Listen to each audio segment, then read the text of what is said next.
Friends, నేను మీ doctor Swapna Chekkuri from Hyderabad women and fertility centre. Welcome to my channel. So చాలామందికి ఏంటంటే మనకు ట్యాంపూన్స్ వాడే వాళ్ళకు కొన్ని అపోహలు ఉన్నాయి. ఈ వీడియోలో ఏంటంటే మనకు ఉన్న అపోహలు అనేది క్లియర్ చేసుకుందాము. సో మిత్ అంటే అపోహ ఏంటంటే మనకు ట్యాంపూన్స్ వాడకం వల్ల హైమెన్ అంటే కన్నెపొర అనేది బ్రేక్ అవుతుంది అనేది అది అపోహ. బేసికల్లీ అదేంటంటే మనకు ట్యాంపూన్ వాడడం వల్లనే కన్నెపొర బ్రేక్ అవుతుంది అనేది ఇట్స్ ప్యూర్లీ మిత్ అండి, అపోహ మాత్రమే.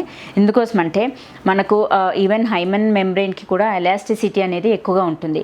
ఇప్పుడు రెగ్యులర్గా ఎక్సర్సైజెస్ వర్కౌట్స్ చేసే వాళ్ళకు, లేదు అథ్లెటిక్స్ అంటే గేమ్స్లో వెళ్ళే వాళ్ళకు, ఈవెన్ స్విమ్మింగ్ లేదు హై జంప్స్, ఇప్పుడు పోలీస్ ట్రైనింగ్కి దానికి వెళ్ళే వాళ్ళకు కూడా బికాస్ ఆఫ్ విగరస్ ఎక్సర్సైజెస్ కానీ అండ్ లెగ్స్ అంటే ఎక్కువగా స్ట్రెచ్ చేయడం వల్ల దానివల్ల కూడా హైమెన్ అనేది టేర్ అవ్వచ్చు.